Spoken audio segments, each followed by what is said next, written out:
Insights, o podcast do Bradesco.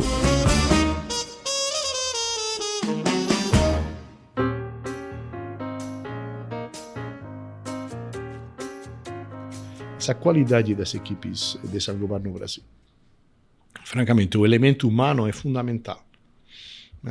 Existe uma conexão muito forte em termos de cultura entre o Brasil e o estilo de gestão Saint-Gobain.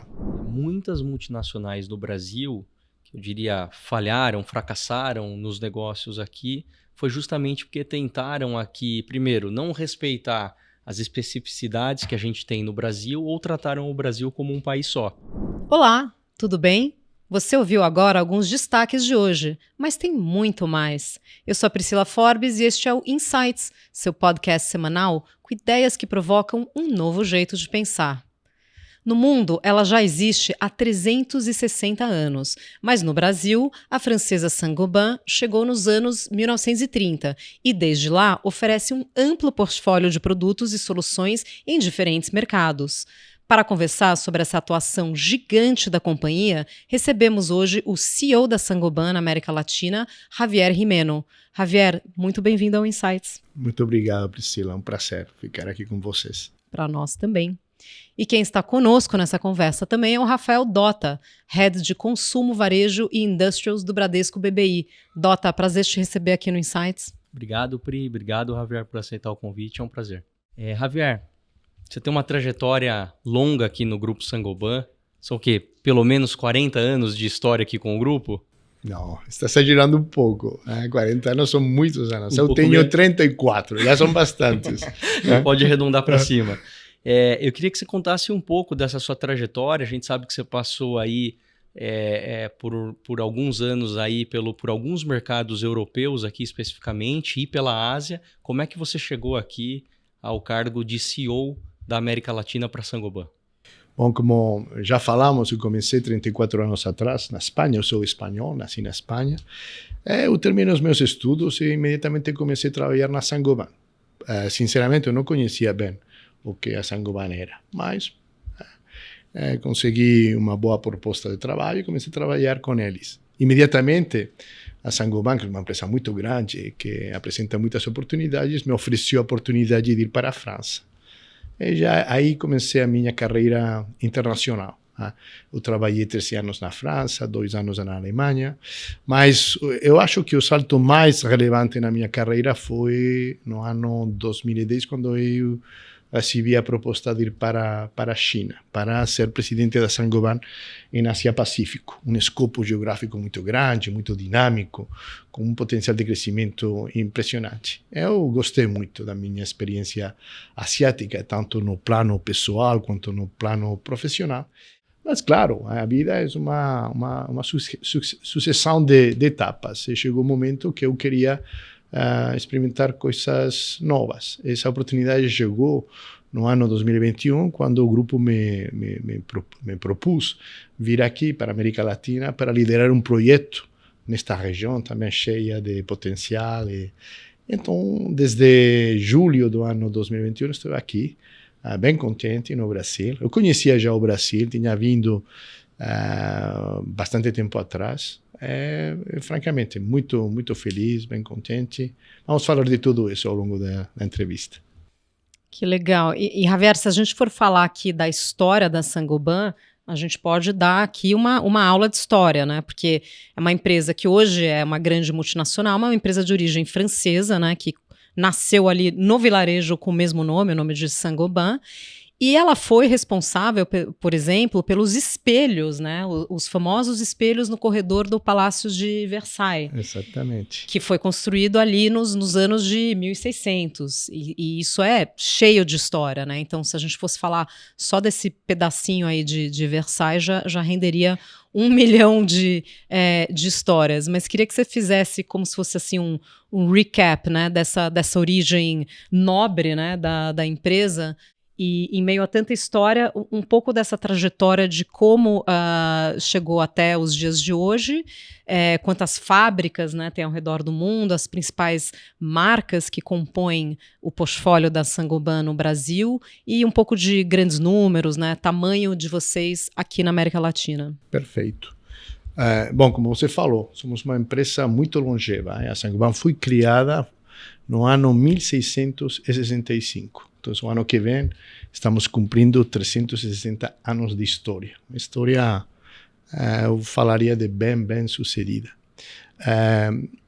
A origem da empresa é muito nobre, porque naquela época a França tinha muito interesse em desenvolver uma tecnologia própria de espelhos. Os espelhos naquela época eram a tecnologia mais avançada em termos de materiais de construção. Os melhores especialistas moravam em Venecia. Então, a França decidiu investir na criação de uma empresa para ser concorrentes dos vidreiros venecianos. Essa é a origem de Saint-Gobain.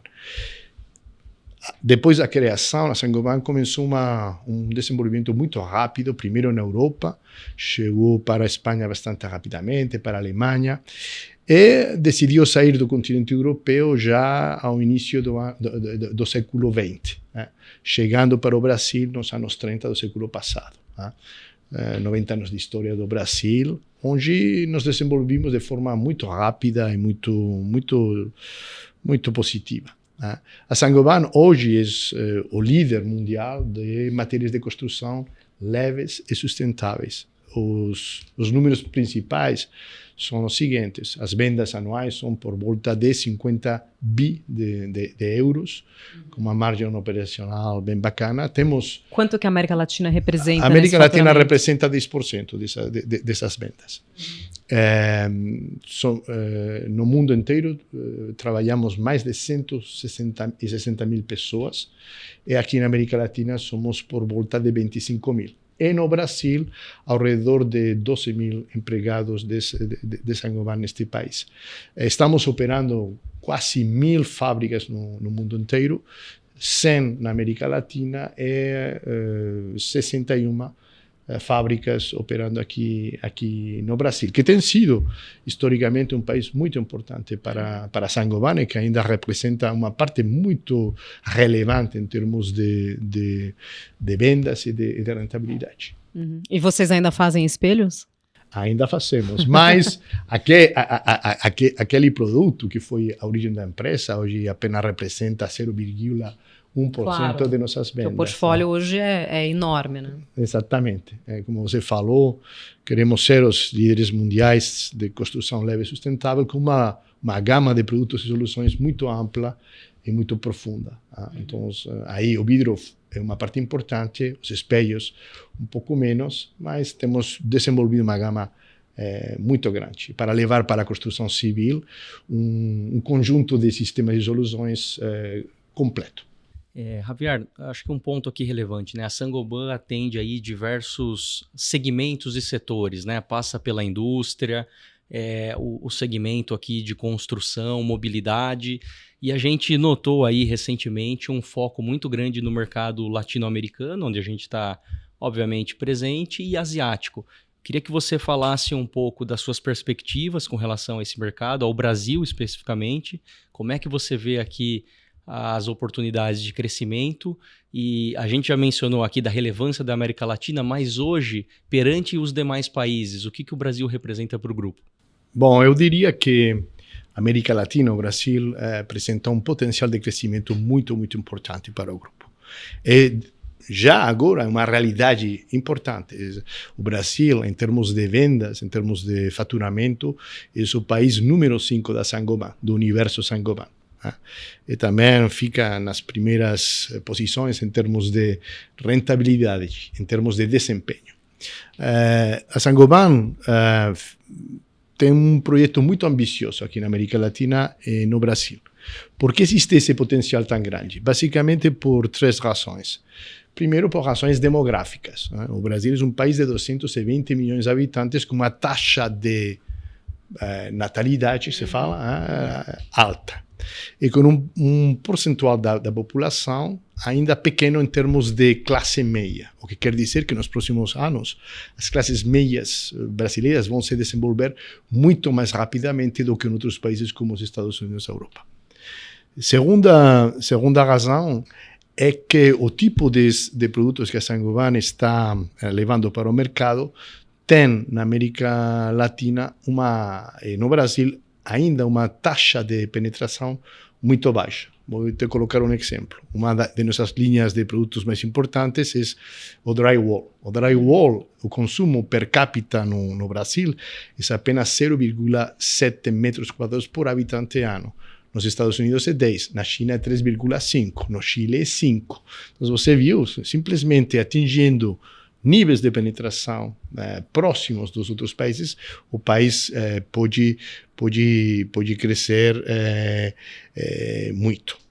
E depois, você tem aqui um potencial em termos de desenvolvimento da indústria da construção. Por quê? Porque a taxa de urbanização do Brasil é muito alta. 82% mais ou menos da população brasileira está morando em cidades.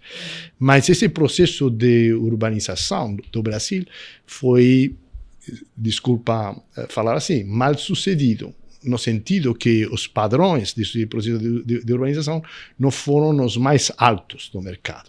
E aí tem toda uma necessidade de renovação muito, muito grande que vai ser desenvolvida ao longo dos próximos anos, para o Brasil também ficar seguindo, enfim, conforme os mais altos padrões em termos de qualidade, de sustentabilidade e de conforto.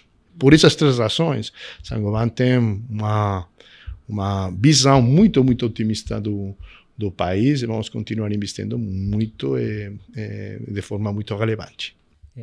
Javier, falando um pouquinho aqui das marcas, né? Vocês estão presentes em diversos segmentos no Brasil com marcas que são referência. Eu queria que você contasse um pouco, né, com relação a Quartzolite, Norton, a Brasilite, Tecbond, quais são as mais relevantes para o grupo, e queria que você falasse também um pouquinho dessa estratégia de expansão com relação às marcas. Bom, todas as marcas são relevantes, são importantes, mas eu diria que temos dois tipos de marcas. Marcas internacionais, que existem no mundo inteiro, que são conhecidas no mundo inteiro, e marcas especificamente brasileiras. E que são, para mim, a expressão dessa conexão forte que existe entre o Grupo Saint-Gobain e o Brasil. No sentido que Saint-Gobain, em Brasil, é uma empresa brasileira, com marcas brasileiras. Marcas como Quartzolite, como Brasilite, são marcas completamente brasileiras. Temos marcas também brasileiras, como Tecbond, que foram depois desenvolvidas pelo grupo no nível internacional. Tecbond, hoje, é uma marca conhecida no mundo inteiro, mas que começou aqui somente no Brasil e que depois foi levada para outros países. A marca, como falava, é uma expressão da conexão entre a empresa e o cliente, uma conexão de confiança, uma conexão em termos de o que o cliente espera no campo da qualidade, no campo da inovação. A maioria de nossas marcas aproveitam de um premium price, o que quer dizer que temos um preço acima da média. Por quê? Porque essa promessa de qualidade, essa promessa de inovação, essa promessa de sustentabilidade, uma promessa, uma realidade pela qual o consumidor brasileiro está pronto para pagar um preço acima de marcas que não têm esse compromisso com a qualidade e com a inovação. Então, a marca é um elemento fundamental do nosso modelo de negócio que queremos desenvolver ainda mais. Você tem percebido que a marca Saint-Gobain não é tão conhecida para o público brasileiro, mas as marcas produtos... dos materiais, né, dos produtos. E aí temos investimentos importantes nas meias. O que eu gostaria nos próximos anos é desenvolver mais a marca Saint-Gobain, que os conjuntos brasileiros soubessem que acima de todas as marcas, Tecbond, Brasilite, Security, Placo, existe uma bandeira comum, que é essa bandeira do Grupo Saint-Gobain. Aí ainda temos muito trabalho para fazer, mas o convite de você, da Priscila, vai ajudar para reduzir um pouco esse gap. Eu acho que quando você menciona as marcas, tem um ponto, você mencionou aqui, a percepção de valor, de qualidade, né? Acho que, por exemplo, uma Quartzolite é uma marca que atravessou gerações, né? Muita gente hoje usa Quartzolite porque é top of mind, né? O pai ou o avô usava Quartzolite. Me parece que é um pouco diferente do posicionamento que você consegue ter, por exemplo, no mercado chinês, onde você tem uma obsessão e priorização de custo. Então, se possível, eu queria que você só explicasse um pouco aqui a diferença, dado que você passou tanto tempo na China e agora já conhece tão bem o Brasil, essas peculiaridades, diferenças aqui com relação ao consumidor. Ainda não conheço o Brasil, estou conhecendo. Após 3 anos e meio aqui, eu começo a conhecer agora. Mas eu diria 3 coisas. A primeira, essa conexão sentimental é muito importante, mas não é suficiente. As pessoas compram quartzolite não somente porque o pai comprava quartzolite, mas porque essa promessa de qualidade, de inovação, de sustentabilidade é uma promessa certa. Então, a conexão sentimental conta, mas conta para as primeiras compras. E depois o comprador fica insatisfeito, ele não vai comprar nunca mais. O produto tem que entregar a qualidade prometida. Exatamente. Segunda coisa, é completamente certo que você fala com relação a um país como a China. Por quê? Porque a China não tem história recente, não tem história de capitalismo recente. As marcas chinesas são marcas que têm, máximo, uma história de 20, 30 anos. Você tem que criar uma marca. Aqui, falamos de um país onde a Saint-Gobain fica presente desde há quase 90 anos. Essa história permite construir um relacionamento muito mais profundo, muito mais sólido. Essa conexão sentimental que eu falei entre as marcas e os consumidores existe aqui. Começa a existir na China, mas até agora não existia. E terceira coisa, sim, a China está evoluindo muito rapidamente para um mercado com características muito similares, muito semelhantes às características brasileiras, com uma importância da marca ainda maior do que tem na Europa ou que tem nos Estados Unidos.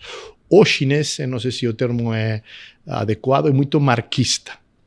Ele é fiel às marcas, né? É muito marquista, fiel às marcas.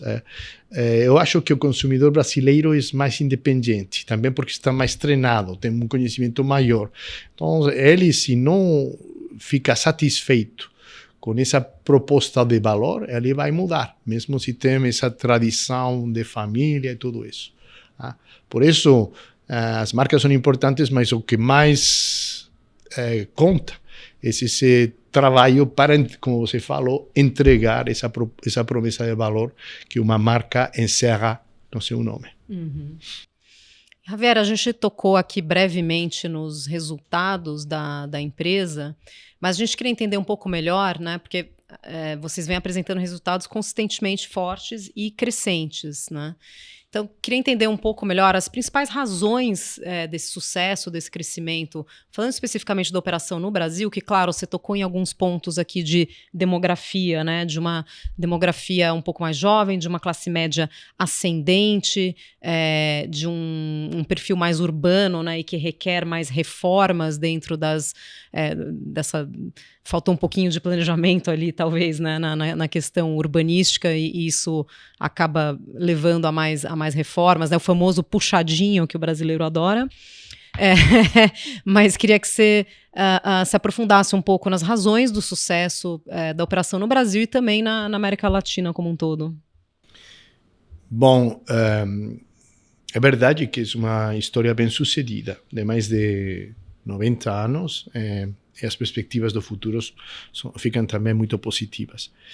Eu diria que existem 2 razões principais. A primeira, já falamos disso, é que estamos falando de um mercado grande que se desenvolve rapidamente, mesmo se o contexto econômico geral não é bom.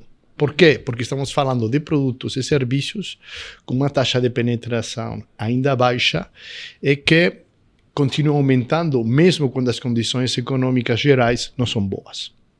Então, se a economia cresce, nós crescemos. O setor cresce acima do PIB, vamos dizer. E se a economia não cresce, também crescemos. Claro, quando a economia cresce, crescemos mais rápido do que crescemos quando a economia não cresce.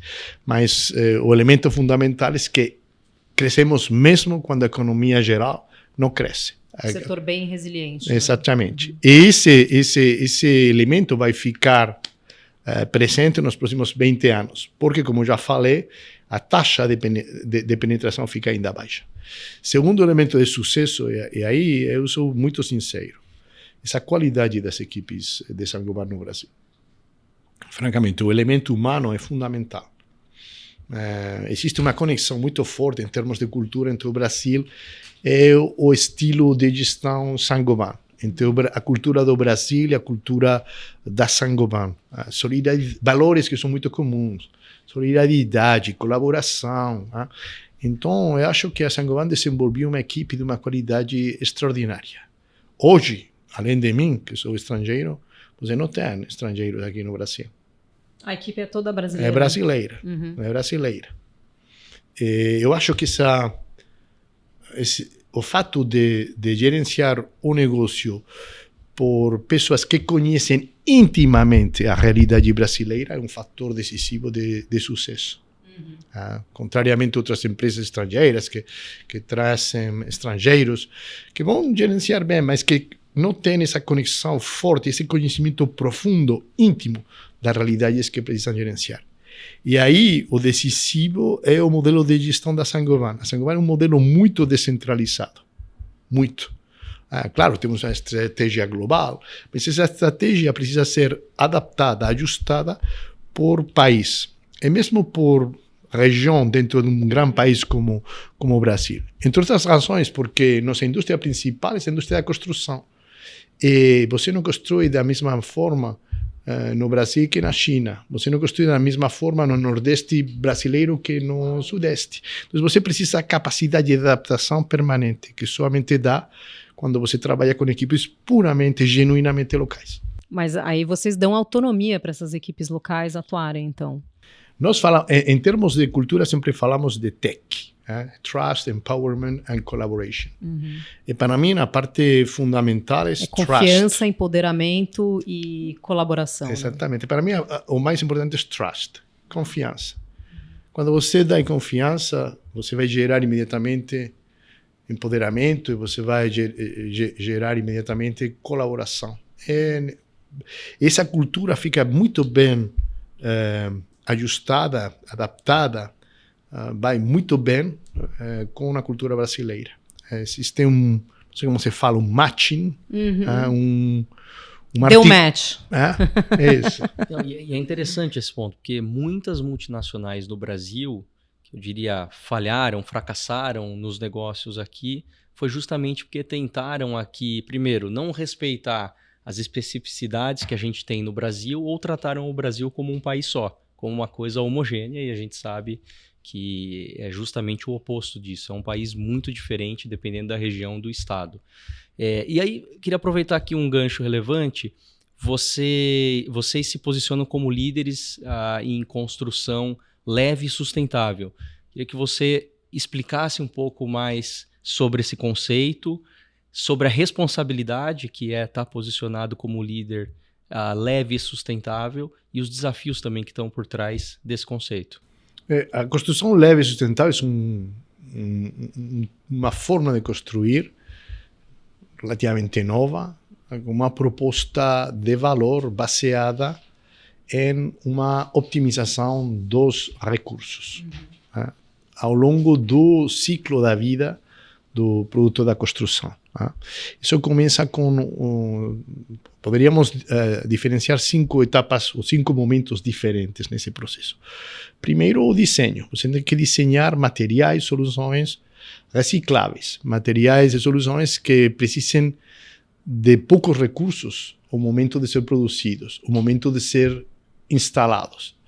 É o momento em que, durante o processo de utilização, possam generar benefícios para os utilizadores. Segundo momento é o momento da produção. Você tem que produzir esses materiais, as soluções que você desenhou. E aí, o trabalho de Saint-Gobain tem sido muito forte para desenvolver processos de fabricação que sejam muito eficientes em termos de utilização de energia. Por exemplo, para produzir um tijolo, você precisa 6 toneladas de CO2. Para produzir uma placa de gesso ou para produzir um vidro, você precisa de um volume de CO2 muito mais reduzido. Por quê? E consumo de água também, né? E consumo de água também. Uhum. Por quê? Porque os processos de fabricação desses produtos foram desenhados também com essa otimização na cabeça. Terceiro momento, o momento em que você vai levar esse produto para a obra e vai fazer a obra, e vai instalar. Aí a noção fundamental é essa noção de produtividade. A instalação tem que ser rápida. Tem que precisar de pouca mão de obra, o que vai resultar também em uma economia para o construtor e para o consumidor final, que vai pagar menos porque o prédio foi construído mais rápido e de forma mais barata. Quarto momento, muito importante, o momento em que o morador do prédio vai morar no prédio e vai aproveitar os benefícios que os produtos desenvolvidos pela Saint-Gobain vão levar vão ser capazes de produzir todos os benefícios. Que é o quê? Durabilidade, isolamento térmico? É isso. Bom, se queremos fazer um resumo em 2 conceitos, é eficiência energética. Uhum. Você vai precisar de menos energia para morar. Né? Você não vai precisar apenas ar-condicionado, você não vai precisar apenas calefação. Isso vai reduzir o consumo energético do prédio e a tua fatura em termos de consumo energético de forma muito importante. E segundo elemento que você vai receber ao longo da vida desse prédio é conforto. Conforto térmico, conforto acústico, conforto em termos de qualidade de ar, que são elementos de saúde, de bem-estar, que vão melhorar de forma importante a qualidade da vida. E último momento, o momento em que você precisa renovar o apartamento, o prédio já precisa ser, não sei, vai ser destruído, vão construir outro prédio, é preciso que esse produto, essas soluções, esse material possa ser facilmente reciclável, para poder ser reintroduzido na cadeia, essa cadeia virtuosa da construção leve e sustentável. Javier, quando a gente fala de sustentabilidade, né, no setor de construção, a gente passa necessariamente por políticas públicas, né? Então, quais dessas políticas públicas você acredita que deveriam ser implementadas para incentivar uma construção mais sustentável no Brasil? Eu acredito que temos 2 eixos fundamentais. O primeiro eixo é o eixo da regulamentação. Eu acredito, é um fato, que a regulamentação brasileira fica ainda um pouco longe das regulamentações mundiais mais exigentes. Essas regulamentações são importantes para acelerar o processo de transformação da indústria, o que não é pelo benefício de Saint-Gobain que eu estou falando isso, mas porque isso vai também acelerar o processo de transformação da sociedade brasileira no campo da eficiência energética e no campo da transição ecológica, nessa meta comum de reduzir significativamente, de forma muito relevante, as emissões de CO2. Então, para o Brasil poder atingir essas metas, é preciso mudar rapidamente a regulamentação e adaptar a regulamentação brasileira para os padrões mais exigentes que existem hoje na Europa, nos Estados Unidos, nos países desenvolvidos. O segundo eixo é a necessidade de impulsionar a renovação do parque imobiliário brasileiro, que, como já falei, foi construído durante os últimos 50 anos, atendendo a padrões que ficam completamente ultrapassados. Nessa política, nessa nesse objetivo também comum, eu acho que precisamos caminhar juntos, a administração pública, as empresas e os consumidores. Eu acho que são necessárias políticas de financiamento para impulsionar essa renovação necessária. As empresas têm que continuar investindo para desenvolver produtos mais econômicos, que possam substituir as soluções tradicionais de forma mais rápida. Eu acho que também precisamos fazer uma política de educação, né? Porque muitas vezes falamos de construção leve, construção sustentável, de decarbonização, mas não sabemos articular isso em forma de soluções concretas e práticas. O consumidor brasileiro muitas vezes fica confuso quando falamos falamos com esses conceitos um pouco genéricos. Javier, e como você falou, essa nova era de construção sustentável, claro, passa sim por participação ali de políticas públicas, mas vocês têm nos engenheiros e arquitetos grandes parceiros, né, grandes evangelistas, vamos dizer assim, dessa nova forma de construir. Então vocês promovem um prêmio de arquitetura sustentável, né? Não, você tem completamente razão. Nós precisamos que esse evangelho seja bem conhecido. Por enquanto temos esse déficit de conhecimento por parte dos consumidores finais, dos utilizadores finais. E nessa meta, eu acho que a colaboração com os arquitetos é muito importante. Essa parceria é muito relevante. Por isso que nós lançamos já alguns anos atrás algumas premiações importantes que têm como objetivo impulsionar os projetos arquitetônicos, arquiteturais, leves e sustentáveis. 2 semanas atrás, em Buenos Aires, teve lugar a primeira edição do Prêmio Latino-Americano de Arquitetura e Desenho Urbano Sustentável. Mais de 2.000 projetos de arquitetos de toda a América Latina foram apresentados, o que é brutal. Você tem poucos eventos que são capazes de gerar esse entusiasmo. Então, absolutamente, concordo com você. É um trabalho que temos que fazer, que corresponde fazer a empresas como a Saint-Gobain, essa parceria para levar esse conhecimento em termos de prescrição para os arquitetos, e eles colocar essas novas soluções, esses novos materiais em todos os projetos novos, em todos os projetos de renovação. Javier, e ainda no tema de sustentabilidade, né? Quais são as principais inovações que a Saint-Gobain trouxe nos materiais e principalmente na questão da eficiência energética, né? Rumo a um carbono zero? Perfeito. Bom, primeiro de tudo, gostaria de dizer que esse esforço de inovação permanente de Saint-Gobain é um esforço relevante. A Saint-Gobain está investindo em programas de pesquisa e desenvolvimento mais de 500 milhões de euros a cada ano, nos 8 centros de pesquisa e desenvolvimento espalhados por o mundo inteiro. Um deles está aqui em Brasil, representa dos centros de pesquisa mais inovadores, mais dinâmicos do universo Saint-Gobain. Eu gostaria de destacar algumas inovações importantes. Primeiro, em termos de processo. Como já falei, é importante que os processos de fabricação dessas soluções sejam muito optimizados do ponto de vista de eficiência energética. A Saint-Gobain foi o primeiro vidreiro do mundo em produzir vidro com pegada zero carbono. Isso demandou investimentos grandes em termos de pesquisas e desenvolvimento, trabalho de inovação muito, muito importante.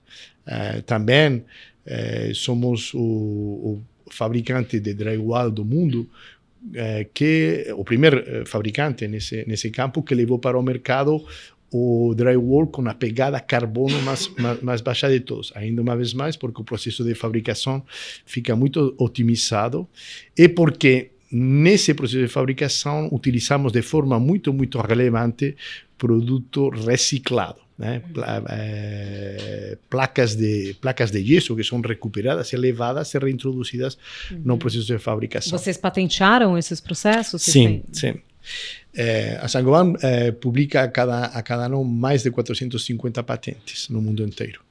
E aí, em termos de produto, tem outras novidades interessantes. Não sei, uma novidade muito espetacular. A Saint-Gobain foi o inventor, se fala, do vidro eletrocrômico. Então, se você imagina... Vidro eletrocrômico. Então, agora você vai ter que dar uma aula aqui de física para gente entender o que é um vidro eletrocrômico. É bem simples. É um vidro que você pode mudar as condições de transmissão luminosa à vontade. Então, você acha que faz...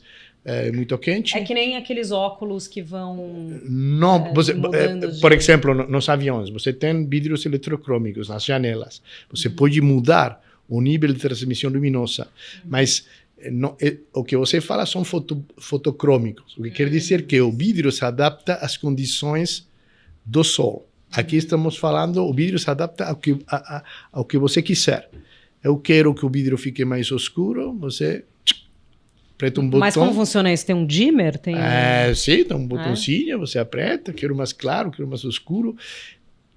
O vidro fica sempre transparente, mas fica mais escuro, mais claro, e vai proteger você melhor ou pior contra o sol. E além disso, você vai poder... Então nem preciso mais ter cortinas, por exemplo. Não precisa, mas tem uma vantagem adicional, que você pode estabelecer as condições de privacidade que você quiser.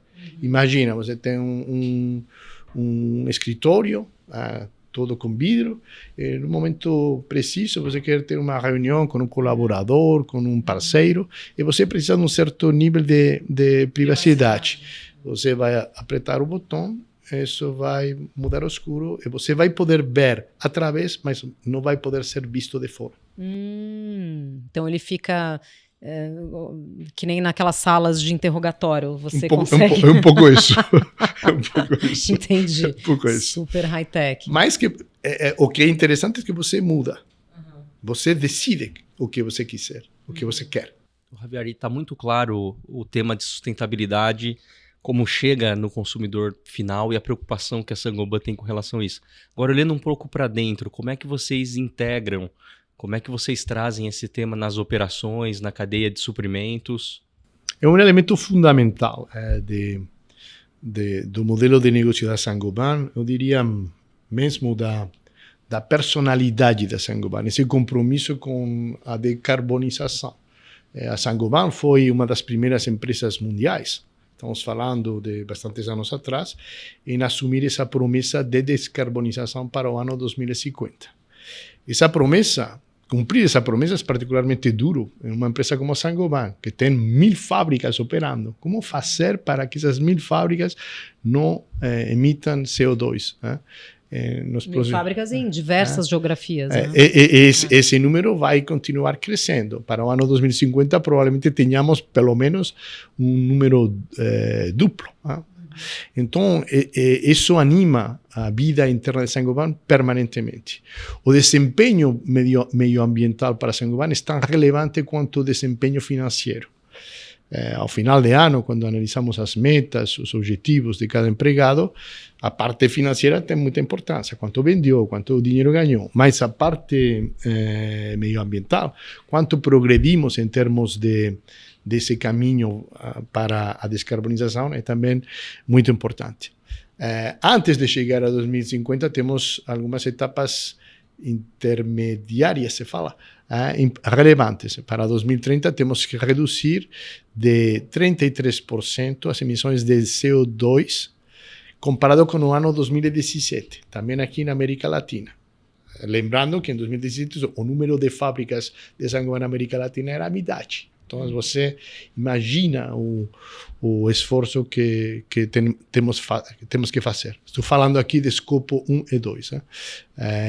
Bom, então, o que quero dizer é que essa meta está presente em todas as ações, em todas as decisões que estamos tomando o dia a dia.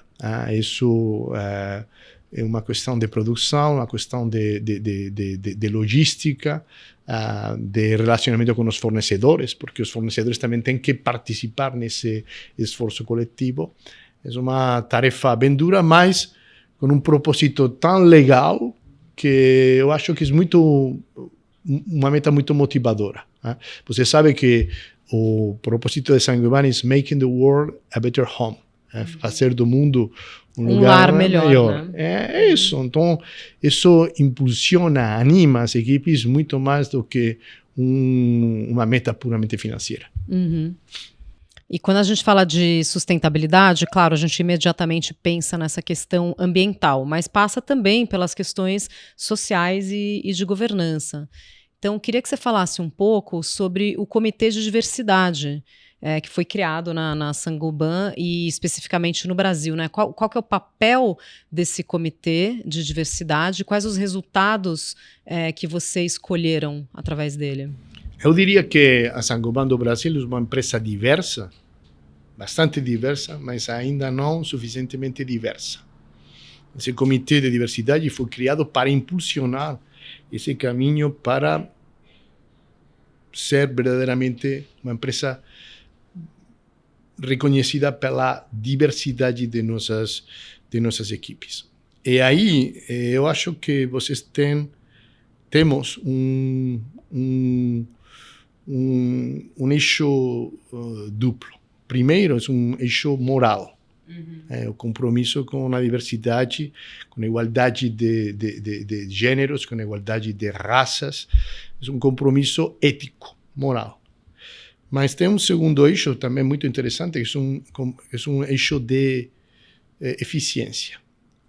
As equipes são muito mais dinâmicas, muito mais eficazes, muito melhores em termos de desempenho quando elas são verdadeiramente diversas. Então tem essa abordagem dupla, a ética, a moral, mas também a eficácia. Uma gestão moderna não pode ser uma gestão monolítica, tem que ser uma gestão com uma diversidade ampla. E aqui falamos de diversidade de gêneros. Na Saint-Gobain, 35%, aqui no Brasil, 35% dos postos executivos são mulheres. Ainda é baixo, mas estamos aumentando. Mas no relativo não é baixo, né? Temos outro objetivo, por exemplo, que 50% agora mesmo das novas contratações para postos diretivos tem que ser sistematicamente mulheres. Temos diversidade também em termos de idade. Gostamos dos jovens, mas também gostamos dos idosos, e gostamos das pessoas, diversidade em termos de background, de educação, engenheiros, pessoas que trabalham no marketing, pessoas que não sei, que estudaram história. Essa diversidade de educação, de background, é super, super bacana, vai enriquecer muito o debate. E no Brasil também, diversidade em termos de orientação sexual, aí a palavra-chave é respeito profundo. E finalmente eu termino com a diversidade em termos de raça. Para mim, essa é a minha maior frustração aqui em Brasil, porque quando eu observo as equipes de Saint-Gobain e observo a sociedade brasileira, eu percebo ainda um gap, e aí temos que trabalhar muito. Eu sei que precisa de tempo, porque, sobretudo para as funções mais altas, porque precisamos que uma parte da população possa ter acesso a uma educação mais aprimorada. Mas aí o compromisso da Saint-Gobain também, em termos de diversidade da raça, é fundamental. E o Comitê de Diversidade foi criado para isso, para impulsionar, para mexer a organização inteira nesse propósito comum. E, Javier, acho que só um ponto aqui interessante, a geração atual é uma geração muito mais conectada com o tema de sustentabilidade, com o tema social, ou seja, com o propósito da Saint-Gobain. Então, acho que isso, de alguma maneira, mesmo a Saint-Gobain sendo uma empresa de alguns séculos, deve ajudar a contribuir bastante na atração de talentos, né? Acho que os mais jovens, eles têm um respeito, mas mais do que isso, admiram muito o propósito da Saint-Gobain. É um desafio que a gente nota, muitas das empresas que têm décadas, séculos aqui de história, hoje sofrem na atração de talentos, né? Como você falou, o talento é fundamental, o ativo fundamental para garantir o desenvolvimento da empresa e o sucesso da empresa. Sim, você tem completamente razão. Esse propósito da Saint-Gobain, Making the World a Better Home, é muito mobilizador.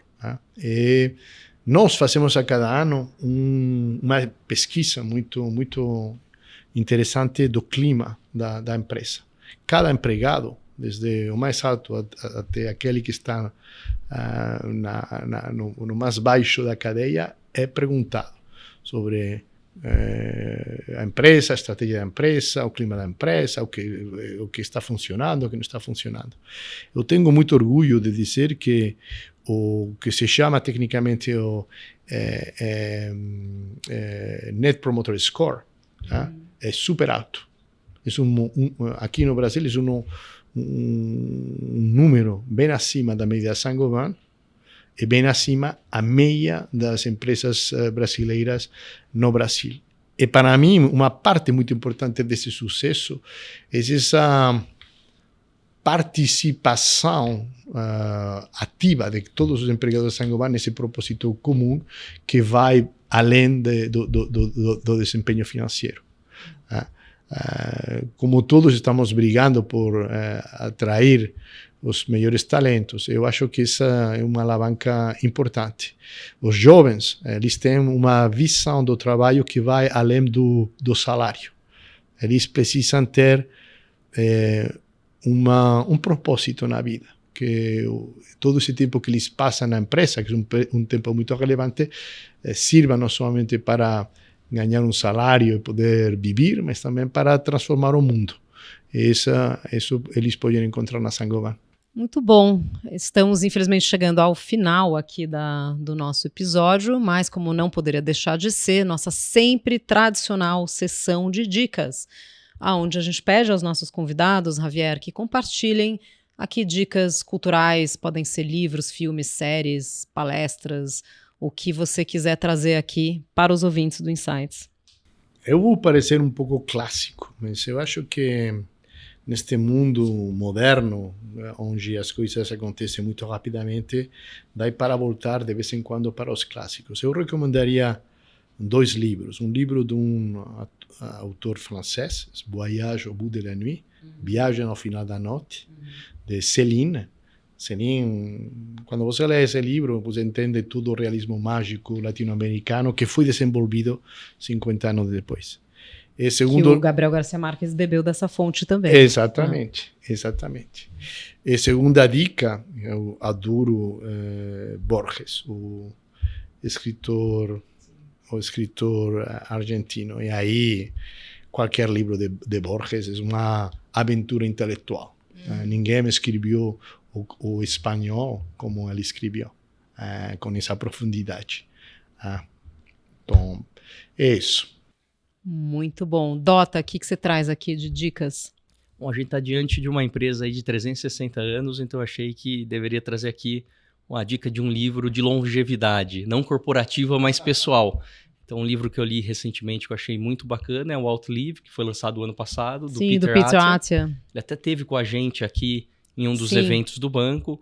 Ele é jovem, ele tem pouco mais aí de 50 anos, mas eu achei interessante porque não é um livro só teórico, mas também com dicas práticas de como tentar driblar ali as doenças crônicas e Outlive é um livro sobre longevidade, inclusive coisas que ele aplicou na vida dele, porque apesar dele ser médico, ele não era saudável.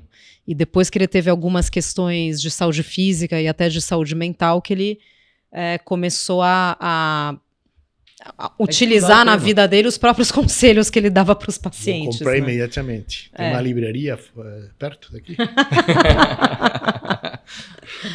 Porque eu já tenho uma certa idade, eu já cumpri 60 este ano, então tenho que me cuidar. Né? Não, você está ótimo, e justamente o ponto dele no livro é que não tem idade assim para você começar a implementar esses passos para melhoria de qualidade de vida, né? De viver, não basta viver mais, tem que viver melhor. Exatamente. Não, aí eu concordo completamente com você.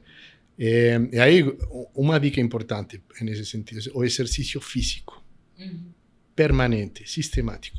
Eu me acordo a cada manhã às 4:30 da manhã. Às 5 da manhã estou já na academia.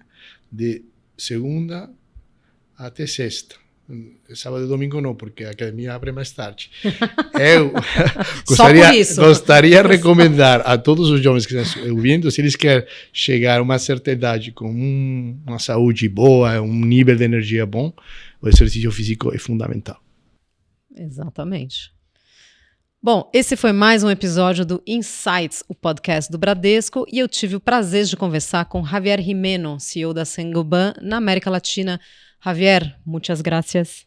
Muitas graças a ti, foi um prazer. Muito obrigado, foi Dota também, excelente. Eu passei um momento muito, muito bacana com vocês. Nós também. Queria agradecer também ao Rafael Dota, head do Bradesco BBI. Dota, obrigada pela sua participação hoje. Obrigado, Pri. Obrigado, Javier, pela presença. Um prazer sempre estar aqui com vocês.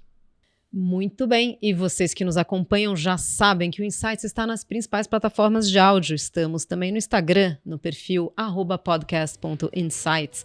Ficou com alguma dúvida sobre o assunto desse programa? Siga nosso perfil por lá e nos envie sua pergunta nas mensagens. Acompanhe o nosso podcast pelo Insta, fique por dentro das gravações, bastidores e até dos spoilers. Tchau, até a próxima!